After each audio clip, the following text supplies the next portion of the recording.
Bismillahirrahmanirrahim. Assalamualaikum warahmatullahi wabarakatuh.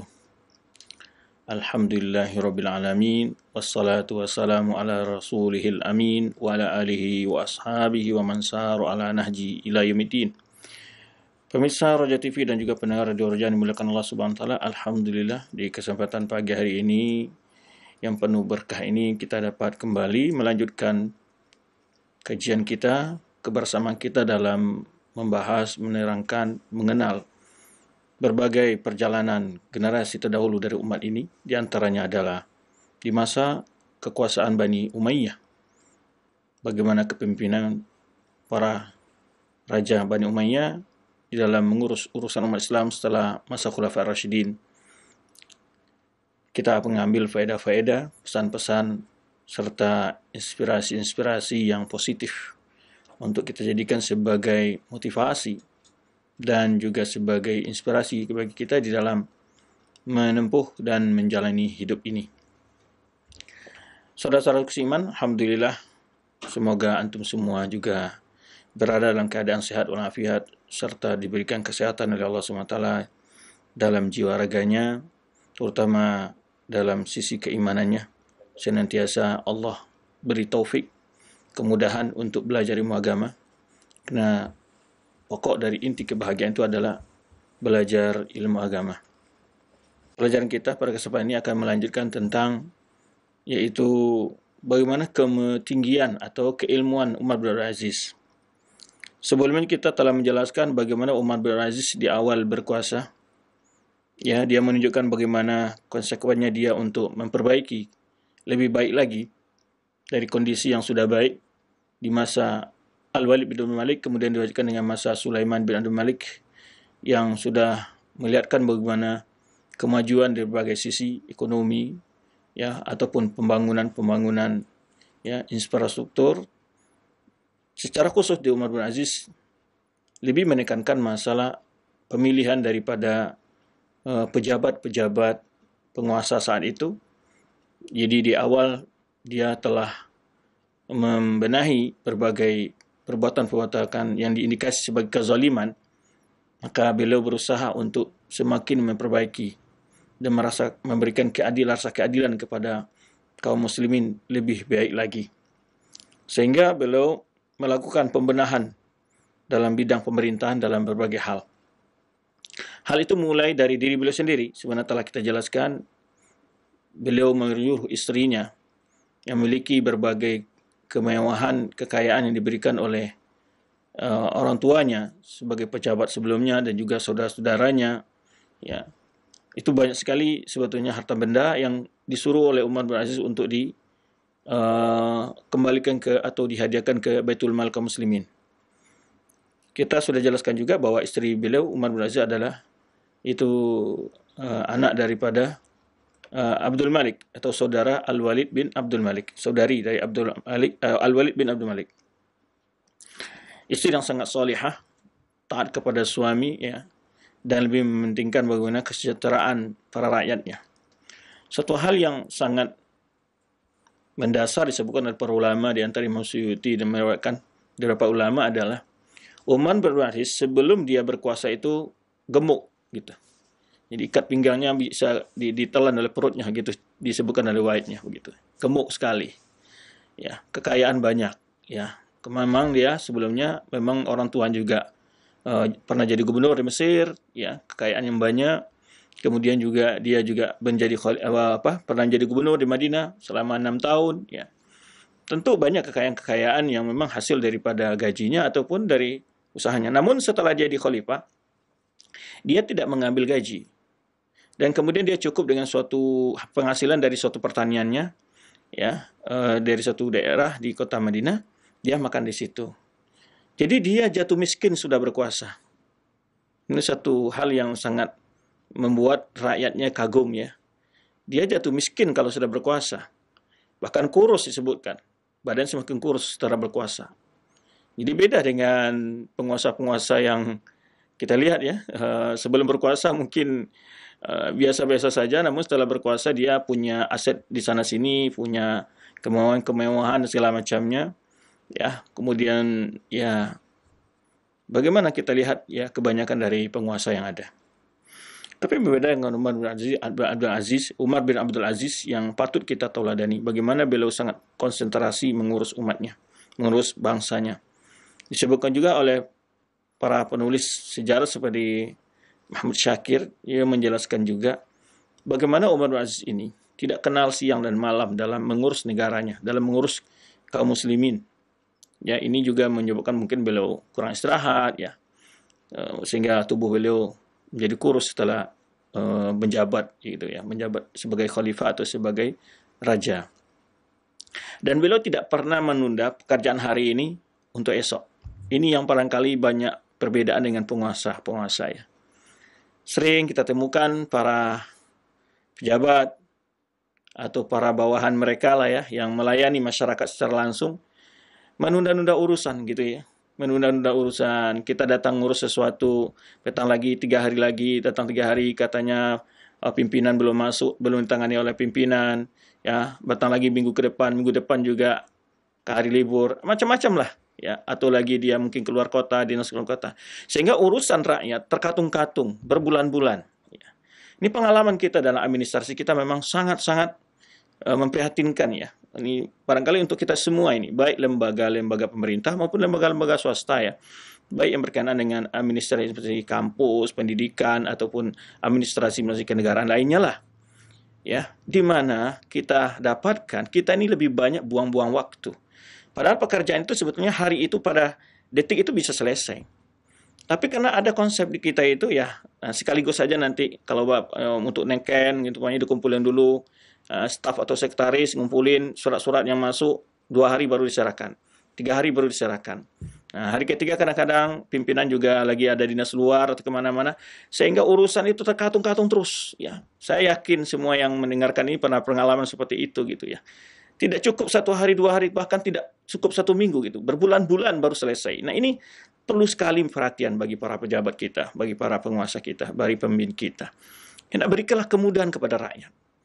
Ya, berapa mereka ruginya bolak-balik ke sebuah kantor, ya, meninggalkan anaknya mungkin yang lagi ada bayi ataupun biayanya yang dikeluarkan datang dari desa jauh ke kota, ya, subhanallah. Ini yang barangkali ini suatu hal yang perlu kita sadari bersama. Ya, jika kita buatkanlah kebijakan yang memudahkan bagi rakyat dan membuat bangsa kita lebih cepat maju. Tidak ada yang membuat banyaknya kemunduran di negara kita ataupun di negara-negara lain di kaum muslimin ya, adalah karena hal seperti ini, menunda-nunda. Jadi kesempatan itu hilang gara-gara kita menunda-nunda sebuah urusan. Ya, gara-gara menunda sebuah urusan. Ini banyak sekali sebetulnya kalau kita mau cerita ya, kita tidak mau bermaksud membongkar keburukan-burukan. Ini secara umum saja kita sebutkan bahwa kebiasaan banyak seperti itu terjadi. Ini perlu dibenahi ya. Dimanapun kaum muslimin yang beri amanah oleh Allah Subhanahu wa taala, berikan pelayanan yang prima dan maksimal. Ya, mudahkan urusan orang, Allah akan mudahkan urusan kita. Kadang-kadang dalam sebuah urusan kita sudah memberi kontak person kalau ada bagaimana kelanjutan, dia tidak ada hubungi gitulah. Bahkan sudah dihubungi berkali-kali pun kadang-kadang tidak diangkat. Nah, ini tidak seperti itu, tidak layak seperti itu. Ya, kita adalah orang yang diberi amanah oleh Allah Subhanahu wa taala dan akan diminta pertanggungjawaban tentang amanah kita nanti di akhirat kelak. Maka seorang muslim yang memegang amanah apapun di bangsa ini, ya, sekecil apapun amanah yang ada di tangan kita, apakah itu pondok pesantren, apakah itu sekolah, apakah itu yayasan, apakah itu lembaga-lembaga apa saja, dan lembaga dakwah apapun saja, ingat, itu akan kita dipertanggungjawabkan di akhirat kelak. Yang kita permudah urusan. Beri kemudahan-kemudahan. Bahkan kita lebih baik mungkin mengantarkan gitu ya. Bayangkan kadang-kadang orang butuh biaya sekian untuk mengurus sebuah urusan berbulan-bulan ya, habis dananya juga, waktunya juga ya. Kemudian setelah selesai kesempatan yang direncanakan telah hilang, habis, ditutup ya, dan setara macamnya.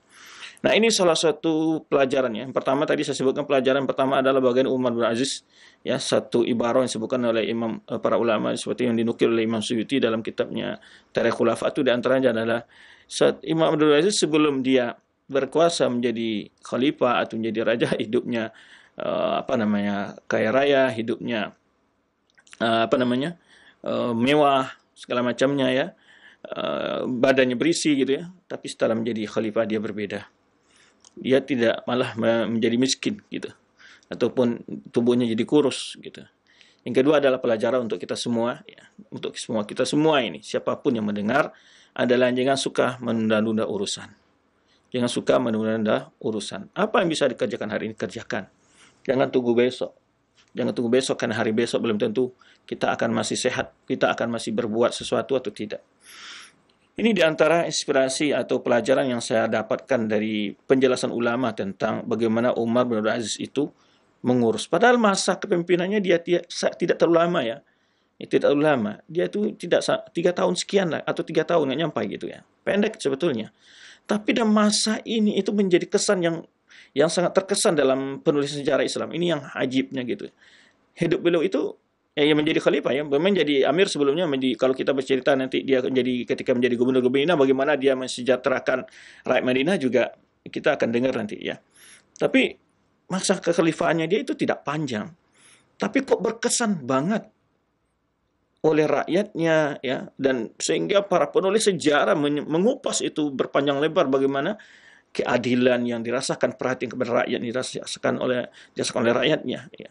Sehingga memang dia bukan hanya dari segi manajemen atau waktu, manajemen administrasi negara saja dia, tapi manajemen ibadahnya ya, ilmunya, ketakwaannya juga itu yang menyebabkan ulama juga banyak menulis biografi dia ya, mengagumi dia gitu. Baik, saudaraku seiman, kita mohon kepada Allah Subhanahu wa taala agar kita bila diberi amanah benar-benar Allah bimbing kita untuk menunaikannya dengan secara baik. Dan kita juga memohon kepada Allah, setiap para orang-orang diberi amanah oleh Allah Subhanahu wa taala, hendaknya mereka merasakan ada tanggung jawab yang besar di hadapan Allah kelak di akhirat. Baik, kita akan lanjutkan bagaimana keilmuannya Umar bin Aziz ini. Kemarin di akhir perjumpaan kita sempat kita sebutkan sekilas ya, di mana para ulama-ulama mazhab itu menyebutkannya, menjadikan Umar bin Aziz itu sebagai patokan akuratnya pendapat mereka gitu. Ya, akuratnya pendapat mereka. Maka disebutkan ya, ittafaq kalimatul mutarjimin ala annahu min a'immati zamanihi. Ya, orang-orang yang menulis biografi sejarah-sejarah Islam maupun biografi para ulama, para raja-raja Islam, itu sepakat sekali bahwa dia itu termasuk ulama yang hidup di zaman dia. Ya, ulamanya di zaman dia.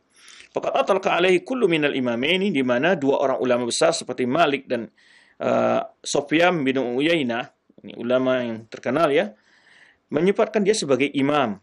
Ya, imam itu maksudnya pemimpin. Imam itu tidak diberikan kata-kata kecuali orang-orang yang benar layak untuk dijadikan qudwah ya. Jadi di definisi imam itu kalau disebut man taqaddama ala qaumihi bil birri, ini bil qarami ya, orang yang lebih di depan di sisi semua kaumnya, baik di sisi keberaniannya, kejujurannya, amanahnya, kesolehannya, ilmunya, itu baru disebut imam ya. Disebut imam. Itu jadi penulis-penulis sejarah ataupun ulama ahli hadis itu memiliki semacam kode etik juga ya dalam memberikan kata-kata imam gitu. Bukan sembarangan di kata-kata imam itu ditaruh itu.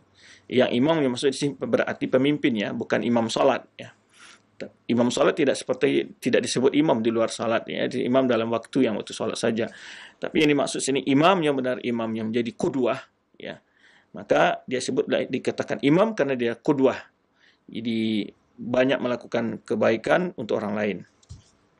Wa qala fihi Mujahid. Imam Mujahid memujinya bagaimana atainahu nu'allimuhu. Ya. Fama barahna hatta ta'allamna minhu. Kata Mujahid ya. Mujahid menyebutkan dulu kita datang ke masjid itu, dia belajar bersama kita, begitulah. Fama barahna, tidak lama setelah itu malah kita belajar dari dia. Ini satu ungkapan yang Imam Mujahid menyebutkannya. Dulu kita ngajar dia, sekarang kita belajar sama dia, begitulah ungkapannya. Ini menunjukkan memang pujian terhadap ilmunya Umar bin Abdul Aziz itu. Jadi, tentu ilmu itu ya, seseorang murid bisa saja lebih hebat dari guru. Jika mereka belajar, gurunya tidak belajar, ya bisa saja ya. Maka jangan pula seorang guru berkecil hati dan harusnya mengakui juga kepintaran muridnya gitu. Jangan pula setelah muridnya hebat, gurunya hebat tuh dia mengatakan itu nggak ada apa-apanya. Jangan, kita coba lihat Imam Mujahid ini ya sangat fair sekali dia memuji Umar bin Aziz ya. Dulu kita mengajar dia, sekarang kita belajar sama dia. Ini juga sebagai pelajaran bagi kita ya. Memang dalam sejarah para ulama itu melihat ya bagaimana mereka saling memuji, saling mengakui lah begitu, mengakui ya. Nah, ini yang perlu kita ketahui semua. Ya. Bahwa di mana kalau Maimun bin Mihran berkata di sini, Mihran kata di sini menyebutkan, karena Umar bin Aziz muallim al-ulama. Umar bin Aziz itu adalah gurunya para ulama. Jadi gurunya para ulama kata Maimun bin Mihran, bukan Sulaiman. Maimun bin Mihran. Qala fihi Dzahabi, Imam Dzahabi menyebutkan dalam kitab Syiar memuji sekali. Karena imaman, dia seorang imam, gitu. Faqih, ya, orang yang ahli sekali tentang hukum-hukum. Ya, mustahidan, betul-betul sungguh-sungguh mustahidan ini orang disebut mustahid gitu ya. Memang ulama levelnya mustahid, di antara level-level ulama ini arifan bisunan, sangat mengerti, sangat paham, sangat berilmu dengan sunnah-sunnah, ya. Kabir asyan, memiliki kemuliaan yang besar gitu ya. Sungguh besar sangat terhormat gitu. Hafizan, dan juga seorang orang yang hafal. Ya, banyak hafalannya, hafiz. Qanitan lillah, di segi ibadahnya orang yang sangat khusyuk dalam ibadah kepada Allah. Awahan muniban. Awahan muniban ada artinya betul-betul bagaimana orang ini takut kepada Allah, selalu kembali kepada Allah. Yu'adu fi husnis sirah, ya, dan orang yang sangat baik kepribadiannya, ya. Wal qiyam bil qisti ma'a jaddihi li ummihi Umar, dan dia sangat orang yang terkenal dalam berlaku adil. Dia ini mirip seperti kakeknya dari arah ibunya itu Umar bin Khattab. Umar bin Khattab ini sudah berlalu kita sebutkan ya tentang hubungan antara Umar bin Aziz dan Umar bin Khattab, sudah berlalu kita sebutkan bagaimana sejarahnya Umar bin Khattab ini menikahkan anaknya ya dengan salah seorang gadis desa ya yang begitu jujur. Ya, ketika Umar belusukan di malam hari itu terdengar salah seorang ibu bicara dengan seorang anak perempuannya untuk menyuruh anak perempuannya mencampur susu dengan air. Kemudian anak perempuannya itu menolak dan dia katakan ya tidak pantas itu kita lakukan. Bukankah kita sudah mendapat seruan sampaian ataupun maklumat dari Umar bin Khattab ya. Lalu katakan oleh dia, Umar kan tidak melihat kita sekarang, kata ibunya. Putrinya menjawab ya, Al-Ma'atus Salihah ya. Ya, apakah kita akan mengkhianatinya? Apakah kita hanya segera mentaatinya di hadapannya lalu di belakangnya kita mengkhianatinya? Subhanallah. Ini kejujuran ya, dalam taat itu bukan hanya di hadapan saja. Di belakang kepada pemimpin pun bagaimana menjaga. Nah, ini juga seperti rakyat kita ya. Jangan kita bertipe kalau di hadapan pemimpin apa muji-muji ya, muja-muja karena kita lagi dapat suatu proyek, dapat suatu kesempatan, dapat suatu jabatan. Bukan begitu. Di belakang lalu nanti setelah nggak dapat atau apa dijatuhkan, dihabisi segala macam. Itu tidak begitu tipenya seorang orang beriman ya. Makanya kita sebetulnya kalau mengkaji bagaimana sejarah kesolehan orang dahulu, betul-betul memukau kita ya, memukau sekali. Seorang wanita desa saja begitu keimanannya di masa Umar bin Khattab. Ya, seorang wanita desa. Ya, sehingga Umar bin Khattab ketika itu mendengar itu ya, langsung mengumpulkan putra-putranya semua. Ya, putra-putranya semua dikumpulin, siapa dan kalian sudah siap menikah, kata gitu. Lalu anaknya berkata, Asim, ya nikahkanlah saya gitu ya. Nikah. Dan kemudian punya anak perempuan. Nah, anak perempuan itulah yang menjadi kakeknya Umar bin Abdul Aziz yang dinikahi oleh ayahnya Abdul Aziz ya. Ya memang kalau kita lihat ya sejarah orang-orang baik akan melahirkan juga baik, maka selalu kita berkiprah yang baik, semoga keturunan-keturunan kita juga berkiprah yang baik. Itu di antara sebab ya. Semua memang hidayah itu hanya di tangan Allah. Tapi Allah tidak akan pernah membuat membalas sesuatu kebaikan dengan kebaikan tidak. Ya. Jazaa'ul ihsan, ma jazaa'ul ihsan illa al-ihsan. Tidak ada balas kebaikan kecuali pasti kebaikan. Maka kita bangun diri kita. Kalau kita ingin mendapatkan anak soleh, tentu orang tua juga berusaha lebih dahulu menjadi soleh. Dan anak yang soleh itu adalah kekayaan yang luar biasa. Ya, sebetulnya kalau kita bicara masa ini betul-betul sangat menyentuh hati kita ya. Bagaimana kita punya anak yang soleh. Kemudian, ya, disebutkan lagi wa fi zuhdi ma'al Hasan Basri. Di dalam keadilan itu seperti Umar bin Abdul Khattab. Kalau dalam zuhud itu seperti Hasan Basri, seorang tabi'in yang hidup di Kufah, muridnya Ibnu Mas'ud itu ya. Jadi kezuhudnya seperti Hasan Basri gitu. Wa fil ilmi kazuhri, ilmunya seperti Zuhri gitu. Jadi bagaimana dia memiliki kelebihan dalam keadilan seperti Umar bin Khattab, dalam kezuhudan seperti Hasan Basri, dalam ilmu seperti Az-Zuhri ya. Muhammad bin Muslim bin Syihab Az-Zuhri, Imam Al-Madinah kan, yang masyhur, yang memang ditugaskan juga oleh Umar bin Aziz di masa dia untuk mencatat hadis Nabi sallallahu alaihi wasallam. Wa kahtajal fuqaha ulama biqauli wa fi'lihi min dzalika risalatul Imam Al-Lais Ibn Sa'ad ila Imam Malik bin Anas. Nah, ini contoh kita bicara tentang apa?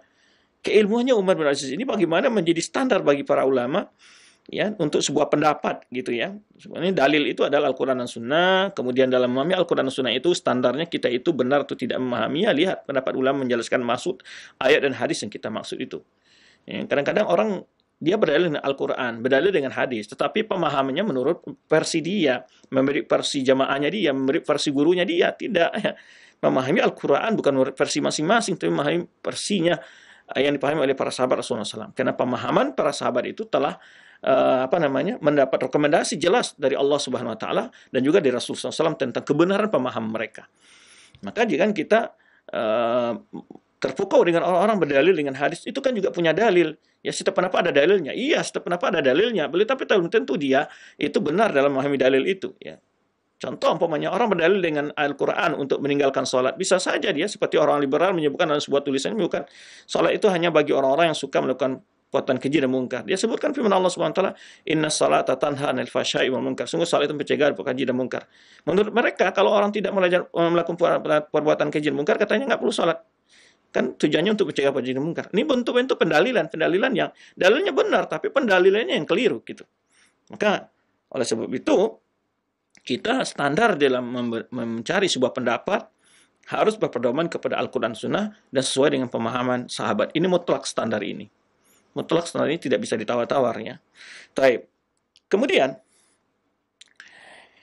pada suatu kali Les bin Sa'ad kita sebutkan ya, Les bin Sa'ad adalah sezaman dengan Imam Malik. Itu yang ulama-ulama yang masyhur di saat itu ya. Les bin Sa'ad hidup di Mesir, Imam Malik bin Anas ada di Madinah. Ya, ini masing-masing punya nama yang begitu harum di masyarakat di wilayah masing-masing. Dan ketahui bahwa mereka adalah ulama-ulama besar gitu kan. Nah, dan mereka juga saling diskusi ya, saling berdiskusi sama mereka. Bahkan saling berkirim surat untuk sebuah pendapat-pendapat. Nah, beda dengan kita sekarang, memang perlu juga kayaknya kita itu ya sama ulama juga tukar-tukar alamat lah ya. Kalau ada nasihat, tukar nomor HP, kalau ada nasihat bisa kita dikritik atau ada dia salah dalam ceramahnya bisa kita sebutkan penjelasannya. Ya, pernah saya dalam satu kali salah seorang sahabat yang baik ya, saya menjelaskan tentang hadis Ashabul Ukhdud itu dalam menjelaskan mantah salah satu pendapat, dijelaskan oleh beliau bahwa maaf Ustadz, itu antum mungkin salah salah omong atau kepeleset menyebutkan bahwa Saraja juga beriman. Nah, itu disebut diberi koreksi. Inilah nikmatnya kalau kita bersaudara dengan orang berilmu dan jujur dalam memberikan nasihat. Nah, begitu pula para ulama dahulu. Les bin Sa'ad ini ya, berikan suara ke Imam Malik. Ini beginilah harusnya di antara kita sesama thalabul ilmi, sama dai ya. Bagusnya suasana ini perlu kita contoh bagaimana salafus saleh. Berdiskusi ya, mengirim surat ya. Saya mendengar kamu berceramah di sebuah TV berpendapat begini, atau sebuah ceramah kamu pernah saya dengar, atau saya sampai kepada saya ceramahmu begini-begini isinya. Menurut saya pendapat kamu ini kurang tepat ataupun bertentangan dengan pendapat para ulama ataupun dalil-dalil yang sudah jelas kita sebutkan. Nah, ini barangkali perlu dihidupkan budaya ini di antara kita sesama thalabul ilmi untuk saling memberikan masukan, nasihat ya. Semuanya kita-kita yang berada di barisan dianggap oleh para umat kita sebagai ustadz, sebagai dai, lebih aula untuk saling memberikan nasihat ya. Karena terserang ya, kita yang setelah kembali ke Indonesia ya, sudah belajar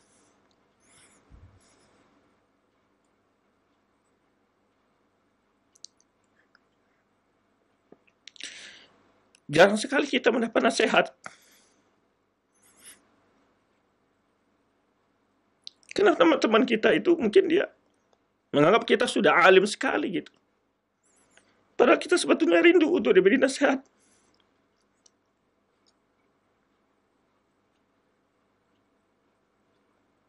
Maka saya harapkan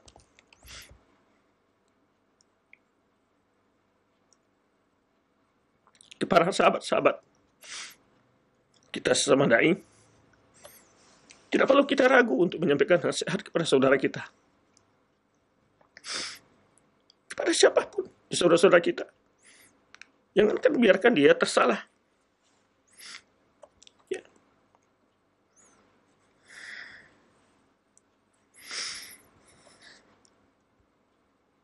Maka oleh sebab itu, kita rindu kalau datang ada masyayikh dari yang datang di Indonesia, kita rindu untuk hadis majlisnya. Karena kita sudah lama tidak mendapatkan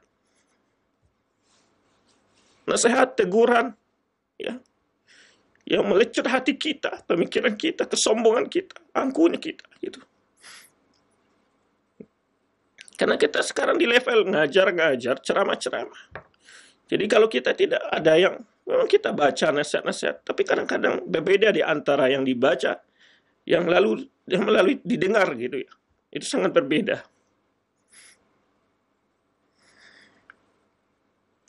Sangat berbeda ya. Kalau dibaca ya, kita baca hadis, kita baca kitab-kitab ulama, ya banyak nasihat di situ. Tapi sangat berbeda pula jika disampaikan dan melalui suara yang kita dengar, itu akan berbeda. Itu tekanannya, umpamanya, dan segala macam. Maka kita berharap kepada Allah SWT agar sesama dai ya saling suka memberikan nasihat, saling suka memberikan pesan-pesan terbaik. Ya. Ini kadang-kadang kita sesama dai sering memotivasi agar para mad'u untuk saling bersatu rahim. Tapi kita sendiri sesama dai atau sesama ustaz kurang menjalin silaturahim. Ya, ini juga untuk koreksi diri saya sendiri dan teman-teman semua.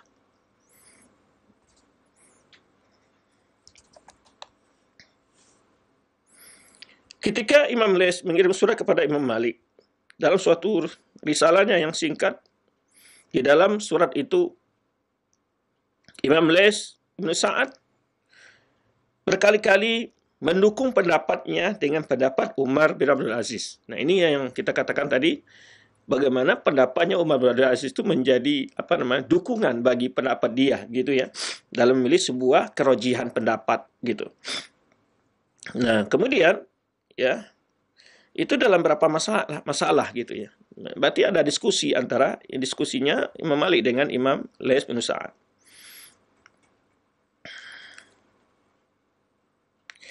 Kemudian juga kalau kita lihat kitab mazhab yang masyhur, mazhab Imam Abi Hanifah atau Hanafiyah, yaitu seringkali terdapat dalam kitab-kitab mazhab yang masyhur itu ya penukilan-penukilan tentang pendapat Umar bin Abdul Aziz dalam masalah-masalah khilafiyah, umpamanya mendukung pendapatnya. Seperti ulama Hanafiyah sering berdalil dalam masalah-masalahnya ya, bahkan menjadikan pendapat Umar bin Aziz itu sebagai hal yang patokan untuk sebuah pendapat mereka yang ketika ada khilaf gitu ya, berbeda dengan pendapat-pendapat yang sudah jelas dalilnya, yang sudah ijma, itu nggak ada bandingannya. Maksudnya di sini sebagai alasan untuk memilih pendapat antara A dan B ini berselisih, dan saya milih B umpamanya.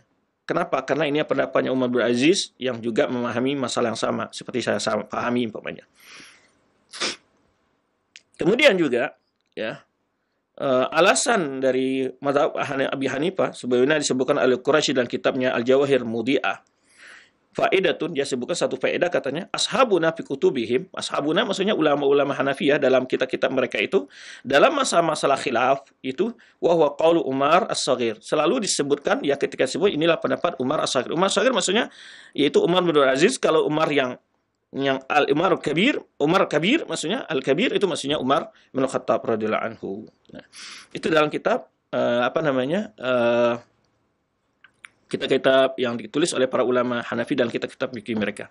Ini sedikit faedah juga ya. Ketika kita mau membaca kitab-kitab fikih, kita harus mempelajari dulu madkhal ke sana ya. Ada kitab-kitab sudah ditulis yang madkhal mempelajari kitab Hanafi itu bagaimana masuknya, apa istilah-istilah mereka itu perlu kita kenal. Sehingga jangan kita bingung nanti siapa Umar Saghir ini masuk dalam kitab madhab Hanafi. Kalau mereka punya istilah begitu adalah maksudnya Umar bin Abdul Aziz. Nah, kemudian juga ulama Syafi'i juga sering menyebutkan pendapat-pendapatnya dalam kitab mereka. Seperti Imam Nawawi malah membuat sebuah terjemahan yang begitu panjang dalam kitab beliau Tahdhibul Asma' wal Lughat ya. Sehingga beliau menyebutkan di awal terjemahan Umar bin Aziz itu takarrara fil mukhtasar wal muhadzab. Sering terulang-ulang sebutan Umar bin Aziz dalam kitab-kitab fikih mukhtasar ya, dan muhadzab. Ya, begitu pula ulama-ulama Malikiyah juga sering menyebutkan pendapat-pendapat Umar bin Aziz dalam kitab-kitab mereka ya. Seperti Imam Malik sendiri dalam Muwatta ya sering berhujah dalam fatwanya itu dengan dukungan dari pendapat Umar bin Aziz. Demikian pula mazhab Hanabila ya sering menukilkan pendapat Umar bin Abdul Aziz ya, sehingga Imam Ahmad juga menyebutkan ya, Imam Ahmad berkata nih, la adri qaula ahadin minat tabi'in hujjatan illa qaulu Umar bin Abdul Aziz. Dia sebutkan sini, aku tidak tahu ada pendapat tabi'in yang bisa dijadikan hujjah gitu, maksudnya sebagai pendapat yang lebih dipilih, yaitu seperti pendapatnya Umar bin Abdul Aziz. Ya. Cukup itu kata Imam Ahmad rahimahullah. Bahkan beliau Imam Ahmad juga pernah berkata ya, "Idza ra'aita ar-rajula yuhibbu Umar bin Abdul Aziz wa yadhkur mahasinahu wa yanshuruha fa'lam anna wa min wara'i dzalika khairan insyaallah." Bila engkau melihat seseorang cinta kepada Umar bin Abdul Aziz dan menyebut kebaikan-kebaikannya lalu menyebarkannya, ketahuilah bahwa di balik itu adalah kebaikan insyaallah, kata Imam Ahmad ya. Ini model-model ulama dulu dalam indikasi-indikasi seseorang ini baik atau bukan ya dari segi ilmunya. Dan bahkan sudah ada buku yang telah menulis istihad-istihad dan pendapat-pendapat Umar bin Aziz dalam beberapa risalah ilmiah atau penelitian ilmiah, disertasi ya. Seperti umpamanya kitab Al-Athar Al-Waridah an Umar bin Aziz Al-Athar Al-Waridah an Umar bin Abdul Aziz fil aqidah. Itu masalah-masalah perkataan pendapat-pendapatnya yang ada berhubungan dengan akidah. Itu dikumpulkan oleh Ustadz Hayat Muhammad Jabr. Ya, kitab ini 2 jilid. Kemudian ada lagi disertasi lagi fikih. Kalau tadi masalah akidah, fikih Umar bin Abdul Aziz. Umar bin Abdul Aziz, ya fikih Umar bin Abdul Aziz itu pandangan Umar bin Aziz dalam masalah fikih. Karangan Dr. Muhammad Sa'ad Syakir. Ini juga 2 jilid. Ini menunjukkan dikarangnya, dikumpulnya kitabnya sampai 2 jilid, berarti kan ya begitu pendapat-pendapatnya banyak sekali yang dijadi patokan oleh para ulama kita. Kemudian adalah kitab Mausu'ah Fiqhi Umar bin Abdul Aziz. Ya ada yaitu Mausu'ah Islofedi lah bahasa kitanya, Fikih Umar bin Abdul Aziz. Ini ditulis oleh Muhammad Rawas Qal'aji ya. Dan banyak sebetulnya tulis-tulisan lain yang telah berkenaan dengan Umar bin Aziz ini. Ini menunjukkan bahwa bagaimana ketinggian ilmu beliau sehingga dikumpulkan banyak sekali pendapat-pendapat beliau menjadi rujukan oleh para ulama-ulama ya, yang disebutkan dalam kitab tafsir, dalam kitab hadis, kitab akidah, dan seterusnya. Nah, berikutnya bagaimana Umar bin Aziz di masa Abdul Malik. Nah, ini melihat perkembangan kemampuan dia menjadi seorang pemimpin, itu pengalamannya dari awal, dari mana dimulai gitu. Nah, ini sudah sering kita katakan bahwa untuk menjadi pemimpin bukan tiba-tiba jadi langsung jadi pemimpin. Harus ada pengalaman yang memang diterpa sejak awal gitu. Inilah kadang-kadang yang perlu kita sadari dalam memilih pemimpin kita ya. Mestinya kita melihat apa pengalaman sebelumnya dia. Ya, maka sering saya kritik sistem demokrasi langsung sekarang itu tidak tepat sekali karena tidak membentuk kaderisasi yang mapan. Tapi kalau dibentuk umpamanya yang menjadi bupati adalah para camat yang dinilai umpamanya. Bagaimana ketika menjadi camat, penilaian terhadap camat ini dinilai oleh DPR dengan sangat fair umpamanya, ada indikasi-indikasi penilaiannya, dan dia menjadi bupati. Nanti ketika memilih gubernur, begitu pula, yaitu dilihat para bupati-bupati yang bagus, penilaiannya, ekonominya, segala macamnya, yang pintar segala macamnya dilihat, dibuat standarnya, ya penilaian yang jelas. Nah, lalu nanti para bupati-bupati, nah, sehingga ada namanya semangat motivasi juga bagi camat untuk berbuat baik ketika menjadi camat, bagi seorang bupati ketika dia menjadi bupati, ada keinginannya untuk meningkatkan karena dia ada hal yang akan dia harap itu ya sebagai motivasinya. Nah, untuk jadi menteri-menteri dipilih gubernur-gubernur yang sudah berpengalaman. Nah, sekarang ini kenapa banyaknya tumpang tindihnya pekerjaan-pekerjaan bangsa? Kita kan sistem sekarang ini membuat ya tiba-tiba ada orang yang tidak punya pengalaman apa-apa jadi menteri dia, jadi gubernur dia, ya kadang-kadang dia adalah pengusaha tok kemudian jadi gubernur ya. Yang banyak diperhatikan adalah masalah-masalah ya investasi-investasi, tapi kepentingan pendidikan dan pendidikan agama, sosial masyarakat kadang-kadang terabaikan. Nah, ini perlu ya. Ya, untuk jadi presiden umpamanya ya dipilihlah dari para pejabat-pejabat yang telah berpengalaman jadi menteri, jadi Kapolri, ya, Panglima TNI. Jadi ini harusnya begitu. Itu diadakan dikasih penilaian-penilaian putra-putra terbaik gitu. Jadi kita tidak direpotkan ya, selalu terganggu ketenangan negara kita dengan kegaduhan-kegaduhan ya, kampanye hitam segala macamnya, fitnah memfitnah ya. Semoga suara ini dengar oleh para pemimpin ya, membuka hati nurani mereka pada anggota DPR, membuka hati nurani mereka untuk memperbaikilah dengan sebenar-benarnya sistem negara kita ini ya. Dan kita berdoa kepada Allah Subhanahu wa taala agar negara kita selalu diberikan kebaikan dan petunjuk kepada para pemimpin kita. Baik, bagaimana Umar bin Aziz ya? Semenjak dari awal dia sudah kelihatan ya ada apa namanya? Muyul, ada ada keinginan, ada apa nama istilahnya itu, istilah orang ya, ada keinginan atau ada ciri kepemimpinan pada dirinya dari kecil gitu ya. Pertama adalah Umar bin Aziz ini kita sebutkan di masa Al-Walid bin Malik, dia adalah anak pamannya kan, Abdul Malik, karena setelah dia ayahnya wafat, Abdul Aziz ya bin Marwan, saudara dari Abdul Malik, itu dibawa oleh Abdul Malik ke rumahnya dan dididik, kemudian dinikahkan dengan putrinya. Nah, dia sangat dekat dengan Abdul Malik bin Marwan, Al-Walid bin Malik ini. Wa kana lahu atharun kabir fi nusihim wa tawjihi siyasatihim. Ya, dengan pemimpin-pemimpin ya secara umum, karena yang menjadi pemimpin itu kan anak-anak pamannya semua. Menjadi khalifah, menjadi gubernur, anak-anak pamannya semua gitu ya. Tapi dia adalah termasuk yang punya andil besar dalam menyampaikan nasihat kepada mereka. Dalam politik ya, dalam musyawarah ya. Maka Umar bin Aziz memiliki pengaruh penting di tengah-tengah kekuasaan saat itu ya. Faqad kana Abdul Malik yaj'aluhu yujilluhu wa ya'jabu bi nabahati, yani pamannya sendiri Abdul Malik itu ya kagum dengan ya, dan membanggalah dengan kepintarannya ya. Ketika di muda sudah melihat kemampuannya untuk itu, sehingga sering Abdul Malik ini mendahulukan Umar bin Aziz ini dari anak-anak yang lain ya. Ya. Maka itulah dia pilih Umar bin Aziz menjadi suami dari putrinya ya. Abdul Malik punya putri, dia dinikahkan dengan anak saudara sendiri itu. Tetapi memang secara administrasi negara belum masuk ke dalam jabatan pemerintah secara resmi karena dia masih muda. Ya. Tetapi di masa muda itu Abdul Malik ya, orang tua dari Al-Walid bin Malik ini sudah melihat, sudah memberikan berbagai hal-hal yang pengalaman kepada dia.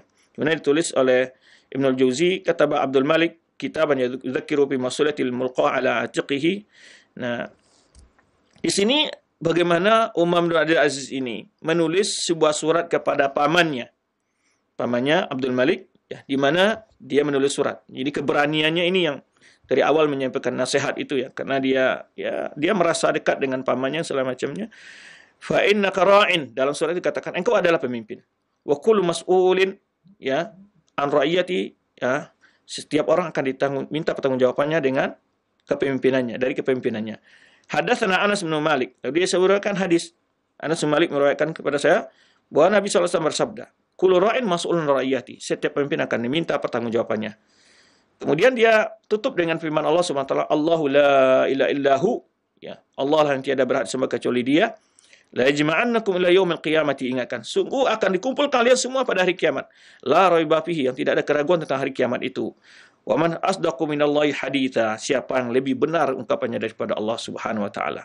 Jadi diingatkan kapan itu akan dipertanggungjawabkan? Ketika semua rakyat dikumpulkan dan para pemimpin diminta pertanggungjawabannya. Ya. Yuqalu bi anna Umar bin Aziz wallahu ammuhu Abdul Malik khanasirahu likai yatadarrab alal a'mal qiyadah. Ya. Dia siapa namanya? Pamannya Abdul Malik ini sudah mulai mengangkatnya dibagi tim-tim yang anggota keistanaan gitu ya. Anggota keistanaan lah, mungkin sebagai asisten atau ya kalau dalam bahasa-bahasa sekarang gitu ya, seprinya atau asistennya gitu.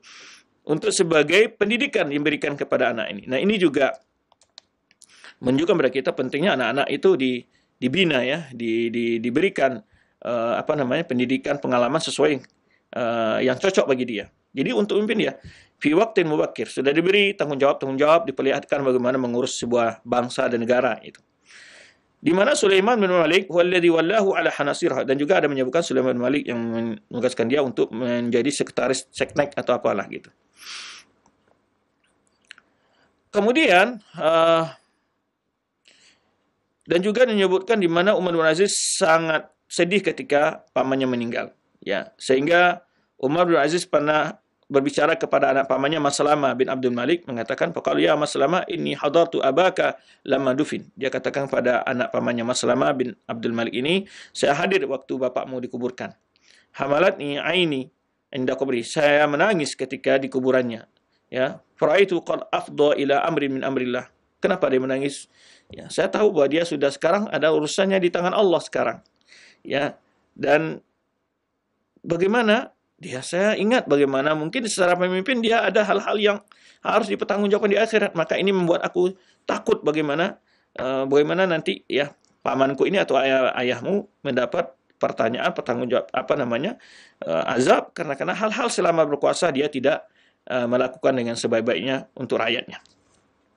Itu pengalaman pertama. Dia sudah didekatkan kepada kekuasaan oleh pamannya, kemudian juga diberi tugas-tugas ya seperti urusan administrasi atau hal-hal yang tadi yang kita sebutkan sepri ataupun ajudannya. Kemudian setelah itu dia tahun 87 Hijriah dia diangkat oleh anak pamannya Al-Walid yang telah setelah meninggal Abdul Malik menjadi raja adalah Al-Walid bin Malik. Nah, setelah itu dia diangkat menjadi yaitu gubernur Madinah. Nah, gubernur Madinah. Kemudian digabung lagi Taif. Taif ikut kepada kegubernuran Madinah. Sehingga tahun 91 dia menjadi penguasa Hijaz. Jadi menjadi gubernurnya Hijaz. Hijaz itu disebut adalah Mekah dan Madinah disebut Hijaz. Ya. Tetapi ketika dia diangkat itu memberikan syarat kepada Al-Walid bin Abdul Malik. Ketika dia diangkat menjadi gubernur, dia memberikan syaratnya. Ya. Subhanallah, ini terbalik juga ya. Di zaman kita kadang-kadang malah yang mengangkat yang memberikan syarat kepada yang diangkat. Kalau di sini enggak. Yang diangkat memberikan syarat kepada yang mengangkat gitu ya. Berani gitu. Ada tawaran ya. Ada komitmen ya. Diminta oleh Umar bin Aziz kepada sang khalifah saya itu atau raja saya itu Al-Walid bin Walid. Dia menawarkan, saya maunya begini. Saya mau jadi gubernur, saya akan lakukan A, B, C. Nah, gitu. Bukan seperti terbalik ya. Kalau di kita mungkin seorang presiden atau seorang menteri mengangkat bawahan, dia punya proyek yang sudah harus dikerjakan. Kamu harus lakukan ini. Kalau tidak kamu saya pecat gitu ya. Tapi beda ini terbalik gitu. Ini menunjukkan kecerdasan dia ya, dan dia punya ide yang besar untuk membangun rakyat Hijaz seperti itu, yaitu Makkah dan Madinah. Yang pertama dia harus menerapkan kebenaran keadilan dulu. Ya, dia tidak boleh ya ada terjadi kezaliman dengan kuasaannya. Ya, maka dia tidak akan memungut pajak lagi. Ya, kalau ada hal-hal yang biasa diambil nggak boleh. Ya. Maka dia sebutkan di sini wala yajuru ala ahadin fi akhdhi ma 'ala nasi min huquqi li baitil mal. Ya, tidak boleh ngambil apa-apa saja untuk sekarang diminta iuran kepada masyarakatnya untuk uang negara. Sehingga menyebabkan hal itu kas negara kecil lah ya dari kota Madinah gitu ya.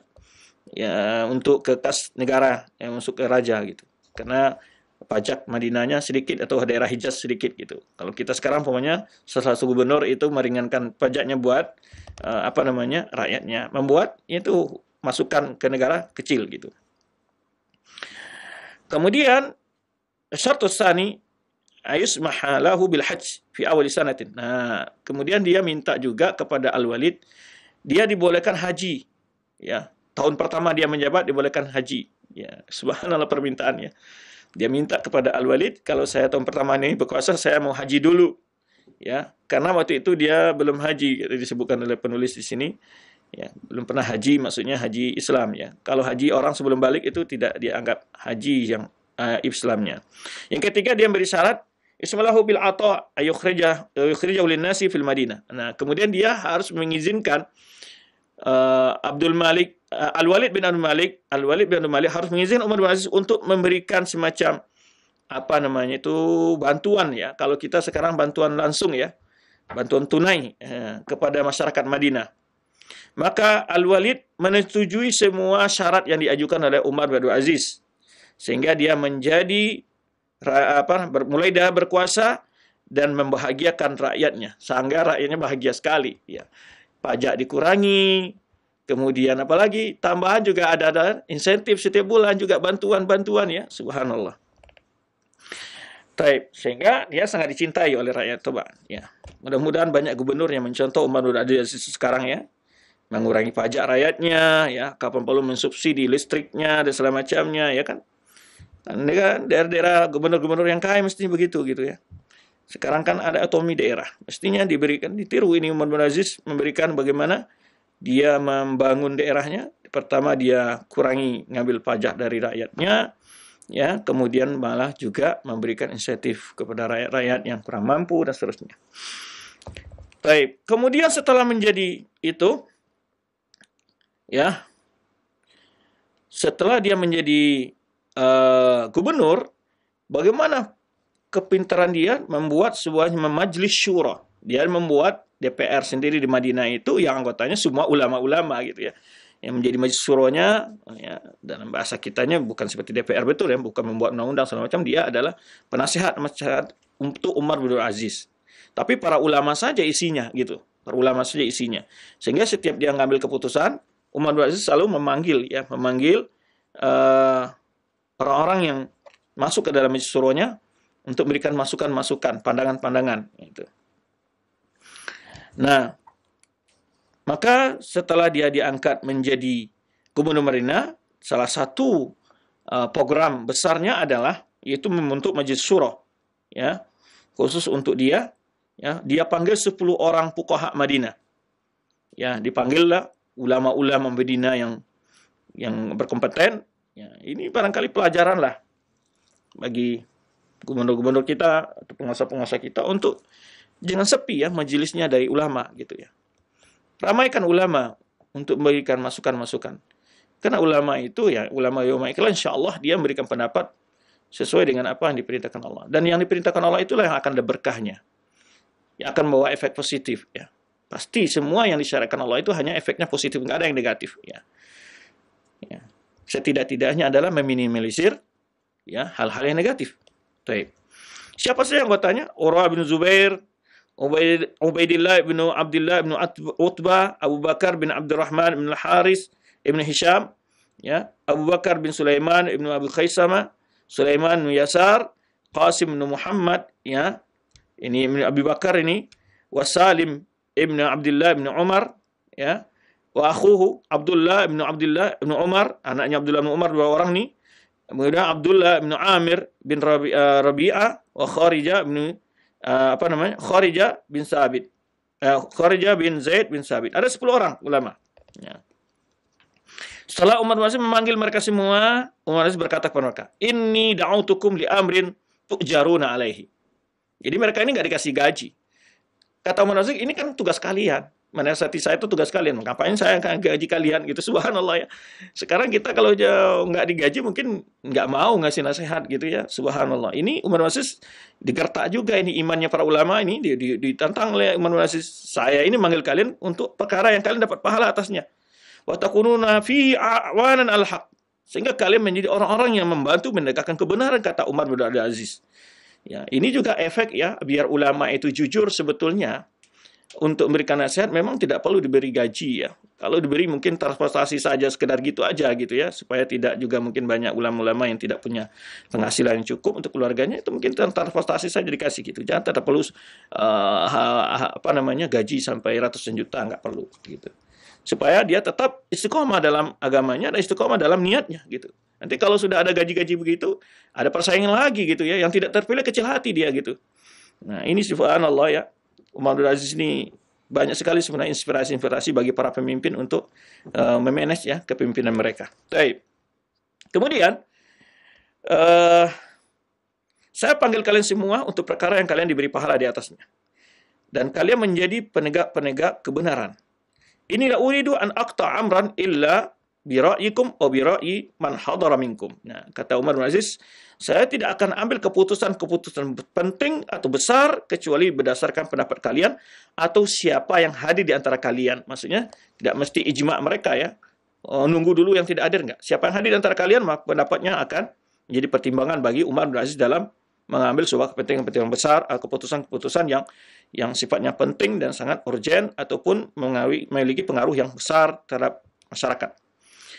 Fa in ra'aitum ahadan, kemudian di antara tugasnya juga menyebutkan di sini, fa idza ra'aitum ahadan yata'adda, yata'adda. Jika kalian melihat ada pegawai-pegawaiku, staf-staf dari kementerian atau dari ini ya, dari pejabat dia ini, dari pejabat saya gitu ya, jika ada antara kalian melihat melampaui batas mereka, au balagakum an amilin li zalamatun, ataupun sampai kepada kalian ada petugas, ada pekerja, pegawai atau pejabat melakukan kezaliman, ya, fa harijullah ala man balagahu dzalik illa ablagani. Saya mengharapkan ya, saya berharap kepada Allah ataupun saya minta pertanggungjawabannya orang tersebut kepada Allah agar dia menyampaikan hal itu kepadaku. Ini di antara permintaan Umar bin Aziz. Jadi mereka ini sebagai pendengar lah jauh bagi sang raja saat itu. Ya, apa yang terjadi di masyarakat, info-info apa disampaikan kepada Umar bin Aziz. Nah, ini juga penting ya. Ini juga manajemen pemerintahan juga sebetulnya ya. Seorang pemimpin itu ya tidak sekedar pede dengan intel-intel, tapi harus ada juga hal-hal yang ulama yang dilihat bagaimana perkembangan. Ini secara khusus sebetulnya menangani berbagai penyimpangan paham agama. Mestinya juga ada ulama-ulama yang melihat gitu, kemudian dipanggil pelaku-pelakunya gitu. Sehingga tidak dibiarkan kebebasan dalam merusak agama itu merajalela di tengah masyarakat. Maka di sini sampaikan Umar bin Aziz kepada para ulama yang hadir, jika kalian mendapat berita ada sampai kepada kalian tentang ada kezaliman, ada korupsi, ada apanya, beritahu, kata Umar bin Aziz. Laqad arafta anna Umar bin Aziz kana yajma' al-majlis li amrin yatra'u fa yara darurat asy-syura fi. Nah, ini bentuk dari kepintaran Umar bin Aziz. Setiap ada urusan-urusan penting dia panggil para ulama untuk mendapatkan pandangan-pandangan. Begini, bagaimanapun hebatnya kita, bagaimana pintarnya kita perlu orang-orang yang ada di sekeliling kita, yang orang-orang baik, yang memberikan nasihat. Karena kadang-kadang kita tidak tembus pandangan kita kepada sisi yang suatu keputusan. Nah, ini juga pelajaran bagi seorang pemimpin. Jangan mentang-mentang kita sudah merasa berpengalaman, kita sudah merasa berilmu, ya, lalu mengenyampingkan orang-orang yang lain, gitu ya. Jangan, ajak sahabat-sahabat kita untuk berembuk, untuk mendengarkan. Ya, barangkali ada yang kita anggap baik, kita secara zahir nggak nampak ada negatifnya di situ gitu ya. Saking kita lebih antusias untuk hal itu, kita tidak melihat ada hal yang negatif di balik itu. Nah, ini juga kadang-kadang efek dari dalam kemajuan dakwah juga sangat begitu. Terutama yang berada di lembaga-lembaga pendidikan, yayasan, pondok pesantren atau lainnya. Ya, termasuk juga di lembaga-lembaga negara, mesti hal ini dilakukan. Jangan mentang-mentang kita sudah diangkat lalu kita menyampingkan berbagai perkara lain. Ini sebagai contoh, ini contoh saja umpamanya. Begitu seorang diangkat menjadi Kapolri atau apalah gitu ya kan. Nah, maka dia mestinya bertanya kepada mantan-mantan Kapolri yang sudah lewat itu untuk dijadikan sebagai tim-tim musyawarahnya. Begitu contohnya ya. Apa program-program yang sebelumnya mungkin tidak terlaksana atau hal-hal yang terkendala. Jadi diminta pengalaman-pengalaman mereka. Nah, ini sebetulnya yang harus juga, apalagi seorang dai, ya kita perlu banyak bermusyawarah sama dai yang lain. Jangan kita mentang sudah merasa benar aja dalam membuat sebuah keputusan, apalagi dalam lembaga yang dibangun bersama. Itu harus diajak yang lainnya bergabung, dengar pendapatnya, dimasukkan masukannya. Ya. Baik. Jangan kita lebih banyak ya pede percaya diri sendiri. Kita tahu tadi bagaimana Umar bin Aziz itu punya ilmu yang diakui para ulama. Pengalaman juga tidak asing lagi begitu ya. Sudah panjang gitu pengalamannya, tapi dia tetap memiliki orang-orang yang wajib dimusyawarahi, yang wajib mendengarkan nasihat segala macam. Sebenarnya yang saya katakan tadi bahwa kita itu semakin tinggi, semakin level, semakin bagaimana ya, semakin tenar, itu akan semakin banyak kita salahnya sebetulnya. Karena kita kadang-kadang sudah yakin saja apa yang kita sampaikan benar terus. Nah, ini tidak begitu. Kita perlu ada teman-teman yang memberikan nasihat. Ya, teman-teman sejawat yang lalu memberikan kita, mengingatkan kita. Ini yang harus kita lakukan, ya, terutama bagi para pengayom umat ini ya. Marilah kita benar-benar mencontoh bagaimana teladani, bagaimana salafus saleh dalam kehidupan mereka. Baik, saudara-saudaraku seiman, kita masih panjang ini pembahasannya ya. Panjang karena banyak pesan-pesan yang intrik-intriknya yang dapat kita ambil gitu ya untuk kehidupan kita lah ya, untuk perjalanan dakwah juga penting gitu ya. Kemudian di dalam pertemuan Umar bin Aziz dan ulama-ulama ini terdapat dua kesimpulan bahwa mengakui bahwa mereka adalah ashabul haq ya, mereka adalah orang yang jadi pertimbangan dalam mengambil keputusan. Dan Umar bin Aziz tidak akan pernah mengambil sebuah keputusan penting yang urgent begitu, yang mungkin berefek fatal, selalu akan melibatkan para ulama tersebut. Kemudian yang kedua adalah tugas mereka adalah diminta oleh Umar bin Aziz adalah untuk menjadi mufattishin ya alal ummal, menjadi orang-orang yang selalu mengawasi pekerjaan daripada pegawai-pegawainya, daripada pejabat-pejabatnya yang ada di lapangan. Diminta para ulama-ulama ini ya untuk mengawasi ya, jangan dibiarkan mereka jika teledor dibiarkan begitu tanpa ada yang memberikan nasihat.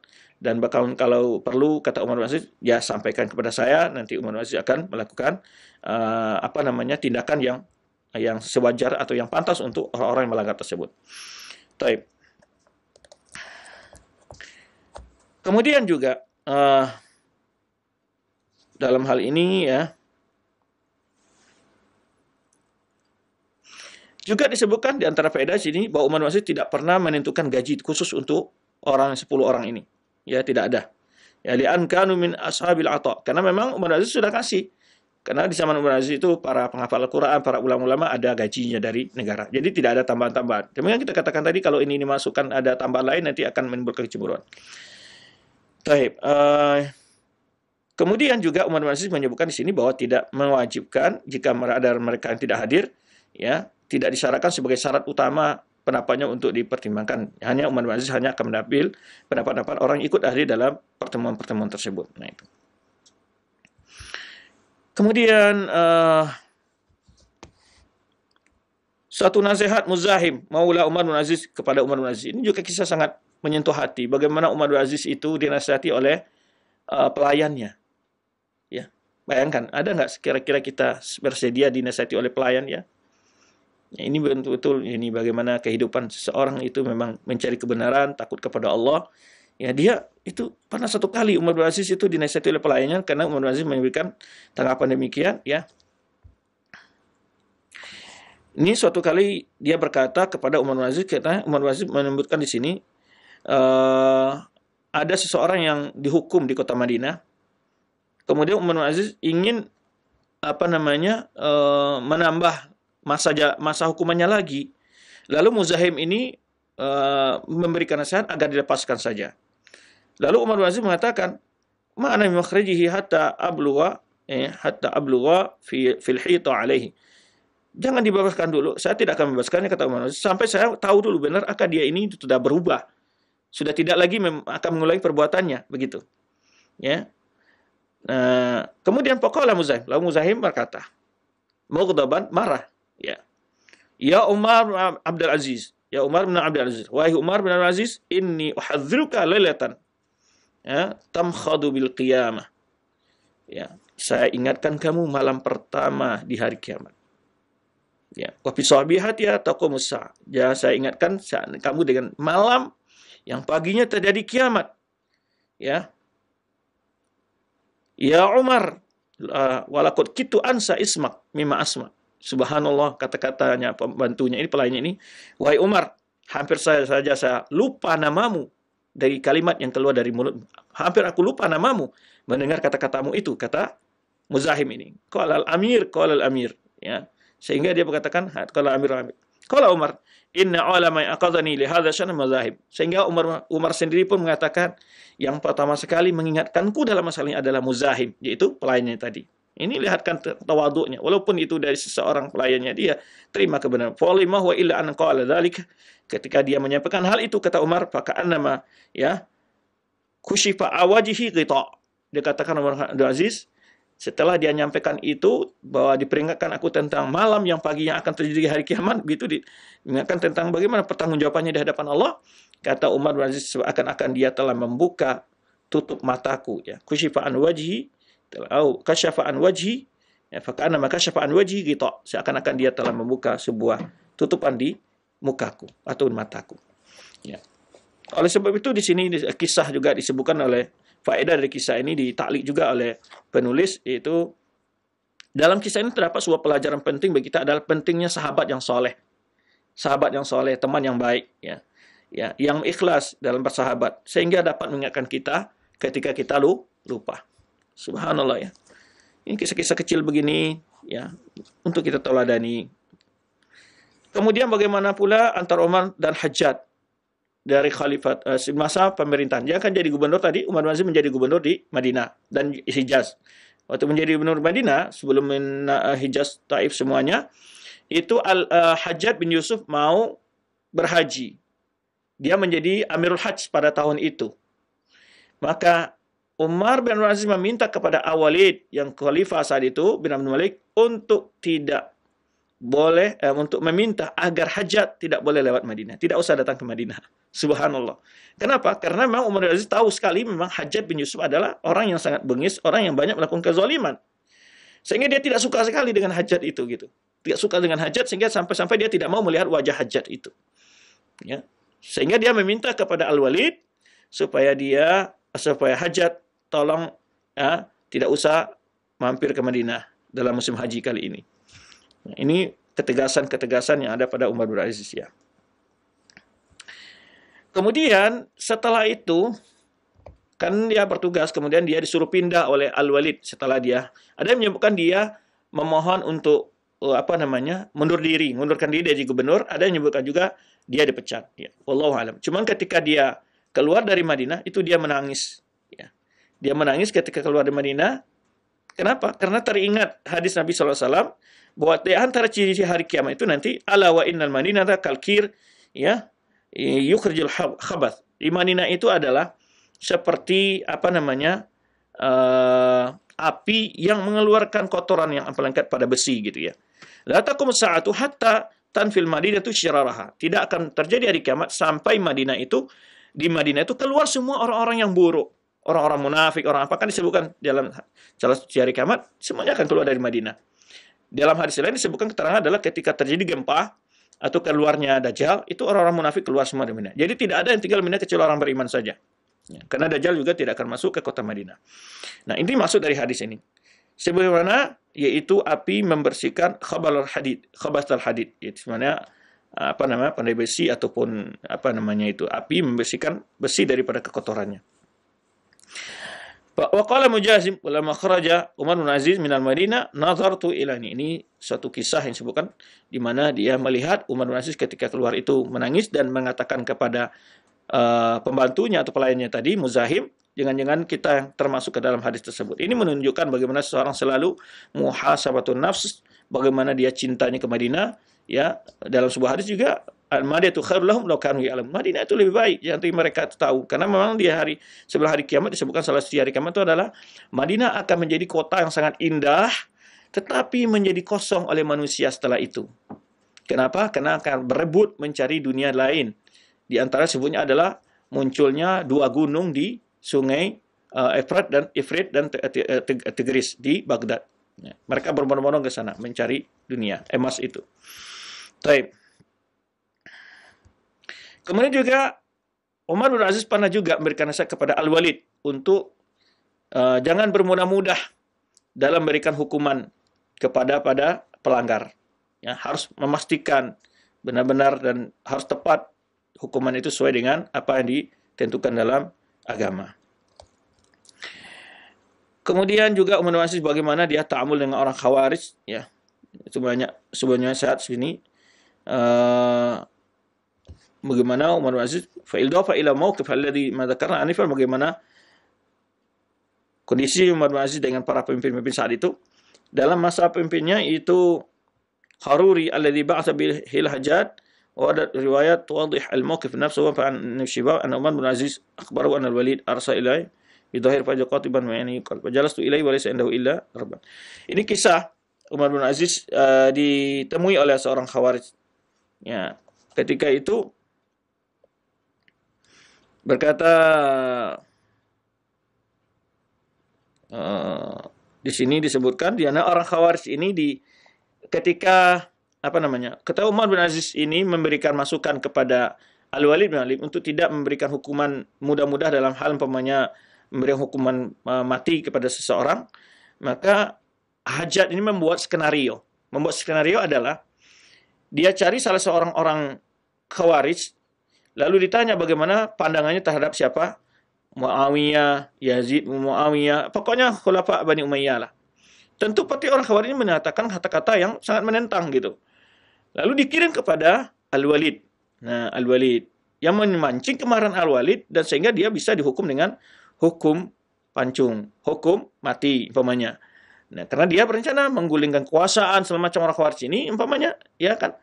Nah, akhirnya ini skenario Al-Hajjaj bin Yusuf bagaimana supaya terjadi clash antara Al-Walid bin Abdul Malik dengan Umar bin Abdul Aziz.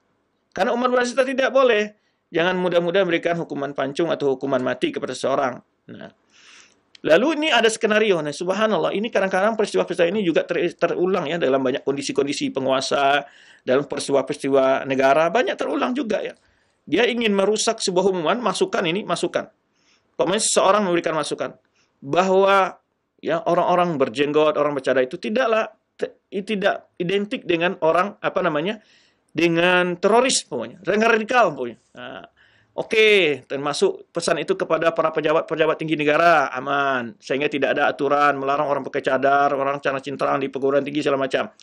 Namun ada nanti skenario dibuat, umpamanya contohnya gimana? Ada peledakan, ada kekacauan yang orang ini berpakai jenggot, yang orang celana cingkrangan. Supaya apa? Supaya untuk merusak gambaran yang telah diberikan tadi. Ini terjadi pada Hajjaj bin Yusuf dengan Al-Walid dan Umar bin Aziz. Di mana Al-Walid tadi menerima masukan Umar bin Aziz ya agar terlalu berhati-hati dalam memberikan hukuman seperti ini. Nah, Hajjaj bin Yusuf membuat skenario dia, dikirim oleh dia kepada orang yang ditangkap, orang Khawarij ditangkap, kemudian ditanya, lalu dikirim kepada Al-Walid bin Malik. Tujuannya apa? Agar Walid dan Abdul Malik dengan Muhammad bin Aziz terjadi beda pendapat, silang pendapat, sehingga dapat membuat kedua sahabat yang begitu dekat ini menjadi jauh. Subhanallah, ini peristiwa-peristiwa yang perlu kita cermati dan kita sebagai seorang pemimpin perlu mengawasi, harus cerdas dalam mencerna berbagai informasi-informasi. Taib. Masih banyak ya hal-hal ini, mokif-mokifnya. Ya. Kemudian Umar bin Aziz di masa Sulaiman bin Malik dia adalah sebetulnya banyak peristiwa-peristiwa penting di masa dia menjadi penasihat pribadi Umar bin Aziz ini, Sulaiman. Sudah 9.20 ya. InsyaAllah kita akan lanjutkan pada pertemuan yang akan datang ya, yaitu tentang bagaimana posisi Umar bin Aziz ketika berkuasanya Sulaiman bin Abdul Malik ya, bagaimana peranannya dalam kekuasaan, memberikan nasihat ya, membenahi peraturan-peraturan, masukan-masukan kepada khalifah saat itu. Demikian untuk jumpa kita kali ini ya tentang materi. Berikutnya kita kembali kepada Al-Akh Madu kita dari studio